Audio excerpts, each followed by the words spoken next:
അധ്യായം 34 school time. നീലിമ ഫോണിൽ വന്ന നമ്പർ നോക്കി. അത് അശ്വിന്റെ സ്കൂൾ ടീച്ചറുടെ നമ്പർ ആയിരുന്നു. സാധാരണയായി അവരങ്ങനെ വിളിക്കാറില്ല. സ്കൂളിൽ എന്തോ പ്രശ്നമുണ്ടായിട്ടുണ്ട് എന്ന് അപ്പോൾ നീലിമയ്ക്ക് തോന്നി. അവർ ഉടനെ പുറത്തേക്ക് പോയി ഫോൺ എടുത്ത് ചെവിയോട് ചേർത്തു. ഹലോ നീലിമ മേഡം, നിങ്ങളൊന്ന് സ്കൂൾ വരെ വരാമോ? അശ്വിന് ചെറിയൊരു പരിക്ക് പറ്റി, ടീച്ചർ പറഞ്ഞു. നീലിമ അത് കേട്ട് ഭയന്നു. അയ്യോ, എന്റെ കുഞ്ഞിനെന്താ പറ്റിയേ? നീലിമ പതർച്ചയോട് ചോദിച്ചു. അവളുടെ ശബ്ദം വിറച്ചിരുന്നു. അത് ശ്രദ്ധിച്ച ടീച്ചർ ഉടനെ പറഞ്ഞു. മേഡം, പേടിക്കാനൊന്നുമില്ല, ചെറിയ പരിക്കാണ്. എന്നാലും എന്താ പറ്റിയ പെട്ടെന്ന് അവന്? നീലിമ വീണ്ടും ആവലാതിയോട് ചോദിച്ചു. അത് കേട്ട് ടീച്ചർ അല്പം ദേഷ്യത്തോടെ പറഞ്ഞു. നോക്കൂ മേഡം, എല്ലാം ഫോണിലൂടെ പറയാൻ പറ്റില്ല. നിങ്ങൾക്ക് വരാൻ പറ്റുമെങ്കിൽ ഉടനെ വരാൻ നോക്ക്. ടീച്ചർ അത്രമാത്രം പറഞ്ഞിട്ട് ഫോൺ വെച്ചു. അവർ അത്ര റോഡായി സംസാരിച്ചത് നീലിമയ്ക്ക് ഇഷ്ടമായില്ല. എങ്കിലും അവളൊന്നും തിരിച്ചു പറയാൻ പോയില്ല. ഇതിനിടയിൽ വർഷയെ മുറിയിൽ നിന്നും ഓപ്പറേഷൻ തിയേറ്ററിലേക്ക് മാറ്റിയിരുന്നു. കുറെ നേരം കഴിഞ്ഞിട്ടും നീലിമയെ അകത്തേക്ക് കാണാതിരുന്നതുകൊണ്ട് സൂര്യ പുറത്തേക്ക് വന്നു. നീലിമ അപ്പോൾ എന്തോ ആലോചിച്ച് വിഷമത്തോടെ നിൽക്കുകയായിരുന്നു. നീലിമ മേഡം, എന്തു പറ്റി? അവളുടെ മുഖം ശ്രദ്ധിച്ച സൂര്യ ചോദിച്ചു. അപ്പോഴാണ് നീലിമ സൂര്യയെ കാണുന്നത്. ഏയ്, ഒന്നുമില്ല. വർഷയെ ഓപ്പറേഷൻ കയറ്റിയോ? നീലിമ ചോദിച്ചു. യെസ്. അല്ല, മേഡം എന്താ വല്ലാതിരിക്കുന്നേ? സൂര്യ ചോദിച്ചു. ഒന്നുമില്ലടോ, താൻ ഇവിടെ ഇരിക്കുക. ഞാനൊരു സ്ഥലം വരെ പോയി വരാം. എനിക്ക് ഇത്തിരി തിരക്കുണ്ട്. നീലിമ അത്രമാത്രം പറഞ്ഞുകൊണ്ട് ഉടനെ അവിടെ നിന്നും ഇറങ്ങിപ്പോയി. സൂര്യ അവൾ പോകുന്നതും നോക്കി നിന്നു. നീലിമയ്ക്ക് എന്തോ കാര്യമായ വിഷമമുണ്ടെന്ന് മാത്രം അവന് മനസ്സിലായി. നീലിമ ഹോസ്പിറ്റലിൽ നിന്ന് നേരെ അശ്വിൻ പഠിക്കുന്ന വിശ്വവിദ്യാലയ സ്കൂളിലേക്ക് ചെന്നു. അവിടെ സ്റ്റാഫ് റൂമിന്റെ മുന്നിൽ നിൽക്കുകയായിരുന്ന അശ്വിൻ നീലിമയെ കണ്ടപ്പോൾ അടുത്തേക്ക് വന്നു. അവന്റെ കാലുകളിലും ദേഹത്തും മണ്ണും ചെറിയ മുറിവുകളും ഉണ്ടായിരുന്നു. അത് കണ്ട നീലിമ അവനെ ചേർത്ത് പിടിച്ചു. അച്ഛോ, എന്താ മോനെ, എന്തു പറ്റി നിനക്ക്? നീലിമ വിഷമത്തോടെ ചോദിച്ചു. ഏയ്, എനിക്കൊന്നും പറ്റിയില്ല അമ്മ, ഞാൻ ഓക്കെയാണ്, അശ്വിൻ പറഞ്ഞു. അവന്റെ ശബ്ദത്തിൽ ചെറിയ വിഷമമുള്ളതുപോലെ നീലിമയ്ക്ക് തോന്നി. അപ്പോൾ അവന്റെ ടീച്ചർ അവിടേക്ക് വന്നു. ടീച്ചർ, എന്താ സംഭവിച്ചത്? നീലിമ ചോദിച്ചു. ഏയ്, അങ്ങനെ പേടിക്കാനൊന്നുമില്ല നീലിമ മേഡം, അവനൊന്ന് വീണതാ. ടീച്ചർ കൂസലില്ലാതെ പറഞ്ഞു. അല്ല, എങ്ങനെ വീണെന്ന്? അശ്വിൻ അങ്ങനെ വെറുതെയൊന്നും കാണിക്കുന്ന കൂട്ടത്തിലല്ല. നീലിമ അശ്വിന്റെ ദേഹത്തെ മണ്ണ് തുടച്ചു കൊടുത്തുകൊണ്ട് പറഞ്ഞു. കുട്ടികളായ വീണെന്നൊക്കെ ഇരിക്കും, ഷെടാ, അവന് കാര്യമായൊന്നും പറ്റിയില്ല. മേഡം കണ്ടില്ലേ, വെറുതെ ടെൻഷൻ ആവണ്ട, ടീച്ചർ പറഞ്ഞു. അവരുടെ ഉത്തരവാദിത്തമില്ലാത്ത മട്ടിലെ സംസാരം നീലിമയ്ക്ക് തീരെ രസിച്ചില്ല. അവൾ അതിന്റെ മുഷിപ്പ് മുഖത്ത് കാണിക്കാതെ പറഞ്ഞു. ടീച്ചർ, കുട്ടികളെ നോക്കേണ്ടത് നിങ്ങളുടെ ഡ്യൂട്ടിയല്ലേ? എന്നിട്ട് ഇങ്ങനെയൊക്കെ പറയാൻ എങ്ങനെ സാധിക്കുന്നു? മേഡം, നിങ്ങളുടെ കുട്ടി വികൃതി കാണിക്കുന്നുണ്ടോ എന്ന് നോക്കി നടക്കാൻ പറ്റുമോ എനിക്ക്? ഇവിടെ വേറെയും കുട്ടികളില്ലേ, എല്ലാവരെയും ശ്രദ്ധിക്കണ്ടേ? ടീച്ചർ ചോദിച്ചു. അമ്മ, ഞാൻ വികൃതി ഒന്നും കാണിച്ചില്ല, എന്നെ ഒരു കുട്ടി തള്ളിയിട്ടതാണ്, അശ്വിൻ ഉടനെ പറഞ്ഞു. നീലിമ അത് കേട്ട് ടീച്ചറെ രൂക്ഷമായി നോക്കി. അവർ തല കുനിച്ചു. ഏതു കുട്ടി എന്റെ മോനെ തള്ളിയിട്ടത്? നീലിമ ചോദിച്ചു. ദാ ആ കുട്ടിയാ, അശ്വിൻ ഒരു കുട്ടിയെ ചൂണ്ടിക്കാട്ടി പറഞ്ഞു. നീലിമ ആ കുട്ടിയെ നോക്കി. അപ്പോൾ അവന്റെ അരികിൽ രശ്മികയും നിൽക്കുന്നുണ്ടായിരുന്നു. ഇവളുടെ മോനാണോ നിന്നെ തള്ളിയിട്ടത്? നീലിമ ചോദിച്ചു. അവൾക്ക് ആ ചക്രത മനഃപൂർവ്വം ചെയ്തതായിരിക്കാം എന്ന് തോന്നിയിരുന്നു. അതേ അമ്മേ, അശ്വിൻ പറഞ്ഞു. നീലിമ അത് കേട്ട് അശ്വിന്റെ ക്ലാസ് ടീച്ചറെ കോപത്തോടെ നോക്കി. ടീച്ചർ കേട്ടില്ലേ, എന്റെ മോൻ കുസൃതി കാണിച്ചത് കൊണ്ടല്ല വീണത്, ആ കുട്ടി ഇവനെ തള്ളിയിട്ടതാണ്. നീലിമ പറഞ്ഞു. മാഡം, കുട്ടി കള്ളം പറയുന്നതാം, ആരും അവനെ തള്ളിയിട്ടില്ല, ടീച്ചർ വാദിക്കാൻ ശ്രമിച്ചു. അതെ, എന്റെ മോൻ അങ്ങനെ കള്ളം പറയുന്ന കൂട്ടത്തിലൊന്നുമല്ല, അവനെ എനിക്ക് നന്നായി അറിയാം. ആ കുട്ടിയോട് ചോദിച്ചു നോക്ക്, അശ്വിനൊപ്പം കള്ളമാണോ സത്യമാണോ പറയുന്നതെന്ന് അപ്പൊ അറിയാമല്ലോ, നീലിമ പറഞ്ഞു. ഇതെല്ലാം കേട്ടുകൊണ്ട് നിൽക്കുകയായിരുന്ന രശ്മിക ഉടനെ മുന്നോട്ട് വന്നു പറഞ്ഞു. അതെ, നിന്റെ മോൻ വായിൽ തോന്നുന്നതൊക്കെ പറഞ്ഞു എന്ന് വെച്ച് എന്റെ കുഞ്ഞിന്റെ മെക്കെട്ട് കയറാൻ വന്നാലുണ്ടല്ലോ, വെച്ചേക്കില്ല നിന്നെ ഞാൻ. നീലിമയ്ക്ക് അത് കേട്ട് വല്ലാത്ത ദേഷ്യം വന്നു. അതെ, നിന്റെ മോനെ പറഞ്ഞപ്പോ പൊള്ളിയതുപോലെ തന്നെയാണ് എനിക്കും. എന്റെ മോനെ തള്ളിയിട്ട് ഈ ചെക്കനെ ഞാനും വെറുതെ വിടാൻ പോകുന്നില്ല, നീലിമ പറഞ്ഞു. അത് കേട്ട് ക്ലാസ് ടീച്ചർ രശ്മികയെ നോക്കി. അത് നീലിമ കണ്ടിരുന്നു. രശ്മികയും ടീച്ചറും ഒത്തു കളിക്കുകയാണെന്ന് അപ്പോൾ നീലിമയ്ക്ക് മനസ്സിലായി. ടീച്ചർ, എനിക്ക് സത്യം അറിയണം, എന്റെ മോൻ കള്ളം പറയില്ല, അവന് അതിന്റെ ആവശ്യവുമില്ല, നീലിമ പറഞ്ഞു. അമ്മ, ഞാൻ സത്യമാ പറഞ്ഞത്, ഞങ്ങളവിടെ കളിച്ചുകൊണ്ടിരിക്കുകയായിരുന്നു, ഇവൾ വന്ന് എന്നെ വെറുതെ ഇടിച്ചു, പിന്നെ മണ്ണിൽ തള്ളിയിട്ടു, ഞാനായിട്ടൊന്നും ചെയ്യാൻ പോയില്ല, നീലിമയെ നോക്കി അശ്വിൻ പറഞ്ഞു.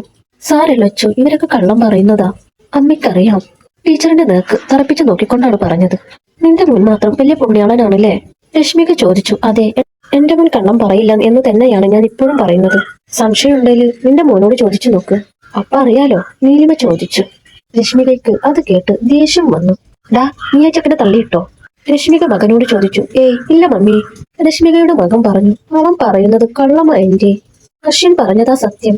അശ്വിനെ ഇവൻ തള്ളിയിടുന്നതും വഴക്കുണ്ടാക്കുന്നതും ഞങ്ങളും കണ്ടതാണ്, അശ്വിന്റെ ക്ലാസ്സിലെ ഒരു കുട്ടി പറഞ്ഞു. അത് കേട്ട് കലിയോടെ നീലിമ ടീച്ചറെ നോക്കി ചോദിച്ചു. നിങ്ങൾ ആരെയാ രക്ഷിക്കാൻ നോക്കുന്നേ? ഞാൻ എന്ത് ചെയ്തെന്നാ? ടീച്ചർ പതറി. നിങ്ങൾ ഇത്രയും നേരം എന്താ പറഞ്ഞിരുന്നേ? അശ്വിൻ തനിയെ വീണെന്നല്ലേ? എന്നിട്ടിപ്പോ എന്തായി? നീലിമ ചോദിച്ചു. മേഡം, ഞാൻ നേരിൽ കാണാത്ത കാര്യം ഞാൻ എങ്ങനെ സമ്മതിക്കും? ടീച്ചർ ചോദിച്ചു. എന്നാ ശരി, ഇവിടെ CCTV ഉണ്ടല്ലോ, അതൊന്ന് ചെക്ക് ചെയ്താ സത്യം അറിയാലോ. നീലിമ ചോദിച്ചു. അത് ഇവിടുത്തെ CCTV വർക്ക് ചെയ്യുന്നില്ല. ടീച്ചർ പറഞ്ഞു. നീലിമയ്ക്ക് ദേഷ്യം നിയന്ത്രിക്കാൻ സാധിച്ചില്ല. അതെ, ഞാനിപ്പോ പ്രിൻസിപ്പളിനെ വിളിച്ച് ഈ കാര്യം പോലീസിലും അറിയിക്കും. അപ്പൊ ജോലിയും പോയി വീട്ടിലിരിക്കേണ്ടി വരും നിങ്ങൾക്ക്. നീലിമ പറഞ്ഞു. മേഡം, നിങ്ങളിത് എന്തൊക്കെയാ പറയുന്നേ? ഞാൻ എന്തിനാ പേടിക്കുന്നത്? കൊച്ചു കുട്ടികൾ വഴക്കുണ്ടായെന്ന് പറഞ്ഞ് പോലീസിനെ വിളിക്കുവാണെന്നെങ്കിൽ നിങ്ങൾ പോയി വിളിക്ക്. ടീച്ചർ പറഞ്ഞു. രശ്മിക ഇതെല്ലാം കേട്ട് പരിഹസിച്ച് ചിരിക്കുന്നുണ്ടായിരുന്നു. നീ ചിരിക്കണ്ട, എന്റെ മോനെ ഉപദ്രവിച്ചതിന് ഈ ചക്രം ഞാൻ വെറുതെ വിടാനൊന്നും പോകുന്നില്ല. കാണിച്ചു തരാൻ ഞാൻ നിനക്കും മോനും. നീലിമ പറഞ്ഞു. നീ എന്നെ കോടതി കയറ്റുമെന്നാണോ? രശ്മിക പുച്ഛത്തോടെ ചോദിച്ചു. എന്താണ് നടക്കാൻ പോകുന്നതെന്ന് നീ കണ്ടോ രശ്മിക? നീലിമ അശ്വിനെ എടുത്തു പൊക്കി. എന്നിട്ട് രശ്മികയെ നോക്കി പറഞ്ഞു. ഹോ, കാണോടി. രശ്മിക പറഞ്ഞു. സത്യത്തിൽ രശ്മിക പലപ്പോഴും മകനെ കൊണ്ട് അശ്വിനെ തല്ലിച്ചതാണ്. അത് അവൾക്കും അറിയാം, ടീച്ചറിനും അറിയാം. ടീച്ചർ അവരുടെ ജോലി രശ്മിക കളയുമെന്ന് കരുതി മാത്രമാണ് അതിനെല്ലാം സപ്പോർട്ട് ചെയ്തത്. പ്രിൻസിപ്പൽ കാര്യം അറിഞ്ഞിരുന്നെങ്കിൽ രശ്മിക പിന്നെയും അന്ന് സംഭവിച്ച പോലെ നാണം കെട്ട് നിൽക്കേണ്ടി വരുമായിരുന്നു. പോലീസിൽ ഞാനിത് അറിയിക്കും. അവരെ വന്ന് CCTV നോക്കിയാൽ അറിയാം സത്യം. ആ സമയം എനിക്ക് നിങ്ങളെ വീണ്ടും കാണേണ്ടി വരും ടീച്ചർ. നീലിമ അശ്വിന്റെ ക്ലാസ് ടീച്ചറെ നോക്കി ഭീഷണിയുടെ സ്വരത്തിൽ പറഞ്ഞു. ടീച്ചർ അത് കേട്ട് തല കുനിച്ചു. രശ്മികയുടെ മുഖത്ത് പുച്ഛത്തോടെ ഒരു ചിരി വിരിഞ്ഞു. നീലിമ അശ്വിനെയും കൂട്ടി അവിടെ നിന്നും ഹോസ്പിറ്റലിലേക്ക് പോയി. ഡോക്ടറെ കാണാൻ അപ്പോയിന്റ്മെന്റ് എടുത്ത ശേഷം അവളും അശ്വിനും ഡോക്ടറുടെ മുറിക്ക് പുറത്ത് കാത്തിരുന്നു. നീലിമയുടെ മുഖത്ത് നല്ല വിഷമമുണ്ടായിരുന്നു. അത് ശ്രദ്ധിച്ച അശ്വിൻ ഉടനെ പറഞ്ഞു. അമ്മ വിഷമിക്കാതെ, എനിക്കൊന്നും പറ്റിയിട്ടില്ലല്ലോ. നോക്കിക്കേ, മുറിവൊന്നും അധികമില്ല. അശ്വിൻ അവന്റെ കുഞ്ഞു കൈ മുന്നിലേക്ക് നീട്ടിക്കൊണ്ട് പറഞ്ഞു. അത് കണ്ട് നീലിമയ്ക്ക് സങ്കടം കൂടി. അവൾ അവന്റെ കൈ തന്നോട് ചേർത്ത് ഉമ്മ വെച്ചു. മോനു, നിനക്ക് എന്റെ മോനെ ജനിക്കേണ്ടി വന്നതുകൊണ്ടല്ലേ ഇത്രയും പ്രശ്നങ്ങൾ വരുന്നേ? കുഞ്ഞിന് അമ്മയോട് ദേഷ്യം തോന്നുന്നുണ്ടോ? നീലിമ ചോദിച്ചു. അല്ല, ആ ചെക്കൻ എന്നെ വന്ന് ഇടിച്ചതുകൊണ്ടല്ലേ. അത് അമ്മ കാരണമല്ല. അവന്റെ അമ്മയ്ക്ക് എന്റെ അമ്മയെ ഇഷ്ടമല്ലല്ലോ, അതുകൊണ്ടാവും. അതിൽ ഞാൻ എന്തിനാ എന്റെ അമ്മയോട് ദേഷ്യപ്പെടുന്നേ? അശ്വിൻ ചോദിച്ചു. അത് കേട്ട് നീലിമ അത്ഭുതത്തോടെ അവനെ നോക്കി. അവൻ വളരെ പക്വതയോടു കൂടിയാണ് ഓരോ കാര്യവും സംസാരിക്കുന്നത്. തന്നെ അവൻ വളരെ നന്നായി മനസ്സിലാക്കുന്നുണ്ട്. നീലിമയ്ക്ക് അതിൽ അഭിമാനം തോന്നി. നീ ഒരുപാട് വളർന്നു പോയി കേട്ടോ. നീലിമ അശ്വിനെ ചേർത്ത് പിടിച്ചുകൊണ്ട് പറഞ്ഞു. അമ്മയെ നോക്കാൻ ഞാനല്ലേ ഉള്ളൂ, അതിനാ അച്ഛൻ വേഗം വളരുന്നേ, ആ കുഞ്ഞു പറഞ്ഞു. നീലിമയുടെ കണ്ണുകൾ അത് കേട്ട് നിറഞ്ഞു. അവൾ അശ്വിനെ ചേർത്ത് പിടിച്ചു. അപ്പോൾ ഒരു നഴ്സ് വന്ന് അശ്വിന്റെ പേര് വിളിച്ചു. നീലിമ ഉടനെ അവനെയും കൂട്ടി ഡോക്ടറുടെ മുറിയിലേക്ക് കയറി. അല്പസമയത്തിന് ശേഷം മുറിവ് ഡ്രസ്സ് ചെയ്ത് അശ്വിനൊപ്പം അവൾ പുറത്തിറങ്ങി. അപ്പോഴേക്കും ഹോസ്പിറ്റലിലേക്ക് സിദ്ധാർത്ഥ് മല്ലികയും എത്തിയിരുന്നു. സ്കൂളിൽ നടന്ന കാര്യങ്ങൾ മറ്റൊരു കുട്ടിയുടെ രക്ഷിതാവ് അവനെ വിളിച്ചു പറഞ്ഞു. പക്ഷെ അശ്വിൻ വീണെന്ന് മാത്രമായിരുന്നു അയാൾ പറഞ്ഞത്. അപ്പോഴവൻ മല്ലികയും കൂട്ടി അവിടേക്ക് പോന്നതാണ്. നീലിമ അവരെ കണ്ട് അത്ഭുതത്തോടെ നോക്കി. അശ്വിന്റെ കാലിലെയും കൈയിലെയും മുറിവിലായിരുന്നു സിദ്ധാർത്ഥിന്റെ ശ്രദ്ധ. ഡോക്ടർ എന്ത് പറഞ്ഞു? സിദ്ധാർത്ഥ് ചോദിച്ചു. കുഴപ്പമൊന്നുമില്ലെന്നാ പറഞ്ഞത്, നീലിമ അവനെ നോക്കി പറഞ്ഞു. നീലിമയുടെ വാടിയ മുഖം കണ്ടപ്പോൾ സിദ്ധാർത്ഥിന് വല്ലാത്ത വിഷമം തോന്നി.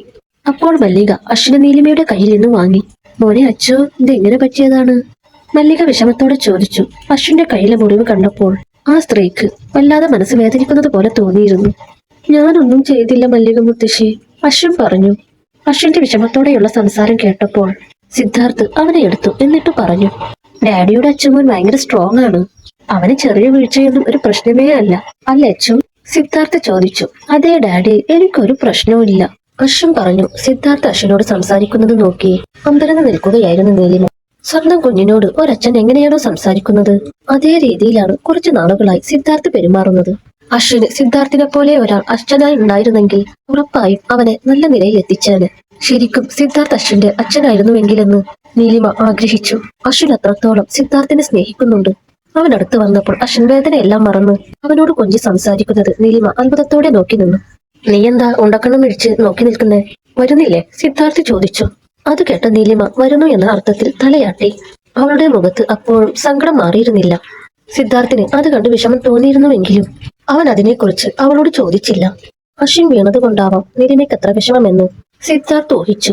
സ്കൂളിൽ നടന്ന ബാക്കി കാര്യങ്ങൾ അവൻ അറിഞ്ഞിട്ടില്ല എന്ന് നീലിമയ്ക്ക് മനസ്സിലായി. രശ്മികയും ടീച്ചറും സംസാരിച്ചതിനെ കുറിച്ചൊന്നും അവളും സിദ്ധാർത്ഥിനോട് പറഞ്ഞില്ല. അവനെ വെറുതെ ആവശ്യമില്ലാത്ത പ്രശ്നങ്ങളിൽ ഉൾപ്പെടുത്താൻ നീലിമയ്ക്ക് ആഗ്രഹമില്ലായിരുന്നു. സിദ്ധാർത്ഥ് അശ്വിനെ താഴെ വെക്കാതെ കാറിനടുത്തേക്ക് നടന്നു. പിന്നാലെ മല്ലികയും നീലിമയും. നീലിമയുടെ വാടിയ മുഖം ശ്രദ്ധിച്ച മല്ലിക അവളെ നോക്കി പറഞ്ഞു. സാരില്ല മോളെ, കുട്ടികളാവുമ്പോ ഇങ്ങനെയൊക്കെ ഉണ്ടാവും, അതിന് നീ ഇങ്ങനെ വിഷമിച്ചാലോ? അത് കേട്ട് നീലിമ തല ഉയർത്തി അവരെ നോക്കി. അവൾക്ക് മറ്റെന്തോ വിഷമം മനസ്സിലുണ്ടെന്ന് മല്ലികയ്ക്ക് തോന്നി. എന്തു പറ്റി കുഞ്ഞെ? മല്ലിക ചോദിച്ചു. ഒന്നുമില്ല മല്ലികാമേ, നീലിമ പറഞ്ഞു. അവർ പിന്നീട് അതിനെക്കുറിച്ച് സംസാരിച്ചില്ല. സിദ്ധാർത്ഥിന്റെ കാറിൽ മല്ലികയും നീലിമയും അശ്വിനും വീട്ടിലേക്ക് ചെന്നു.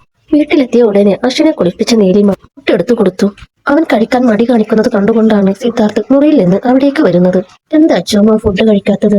സിദ്ധാർത്ഥ് ചോദിച്ചു. ഒന്നുമില്ല ഡാഡി, എനിക്ക് വേദനിക്കുന്നു, അശ്വിൻ പറഞ്ഞു. സാരമില്ല, മരുന്ന് കഴിച്ചാ വേദനയൊക്കെ മാറും, സിദ്ധാർത്ഥ് പറഞ്ഞു. അശ്വിൻ മൂളി. അവന്റെ മുഖം കണ്ടപ്പോൾ നീലിമ ആകെ വല്ലാതെയായി. അവൾ അശ്വിന്റെ കാലിലും കൈകളിലുമുള്ള മുറിവുകൾ ചെറുതായി തലോടി. അവളുടെ കണ്ണുകൾ നിറഞ്ഞിരുന്നു. അത് കണ്ട സിദ്ധാർത്ഥ് അവളുടെ അടുത്തേക്ക് ചെന്നിരുന്നു. എന്നിട്ട് പറഞ്ഞു, എടോ, ഇതൊന്നും അത്ര കാര്യമാക്കേണ്ട. കുട്ടികളല്ലേ, വീഴുന്നതൊക്കെ ചെറിയ കാര്യമല്ലേ? സിദ്ധാർത്ഥ് ചോദിച്ചു. അവന്റെ സ്നേഹത്തോടെയുള്ള സംസാരം കേട്ടപ്പോൾ നീലിമയ്ക്ക് ഇത്തിരി ആശ്വാസം തോന്നി. അവൾ കണ്ണുകൾ തുടച്ചു. അപ്പോഴേക്കും മല്ലിക അവന് കുടിക്കാൻ ഒരു ഗ്ലാസ് പാലുമായി അവിടേക്ക് വന്നു. മോന് ഫുഡ് വേണ്ടെങ്കിൽ വേണ്ട, ഈ പാല് കുടിച്ച് മല്ലിക വാത്സല്യത്തോടെ പറഞ്ഞു. വേണ്ട മല്ലിക മുത്തശ്ശി, അശ്വൻ പറഞ്ഞു. ഷടാ, കുഞ്ഞിനെന്ത് പറ്റി? ഇതിനിങ്ങനെയൊന്നും അല്ലല്ലോ, അവന് നന്നായി വേദനിക്കുന്നുണ്ടാവും മോളെ, അതാ ഒന്നും കഴിക്കാത്തത്, മല്ലിക പറഞ്ഞു. ഡാഡി, ഞാനൊരു കാര്യം പറയട്ടെ? അശ്വിൻ മടിച്ചു ചോദിച്ചു. നീ പറ മോനെ, സിദ്ധാർത്ഥ് അവനെ നോക്കി പറഞ്ഞു. ഞാൻ തനിയെ വീണതല്ല ഡാഡി, ഒരു കുട്ടി എന്നെ മനഃപൂർവ്വം തള്ളിയിട്ടതാ. അവൻ എന്നെ ഒരുപാട് തല്ലി ഡാഡി.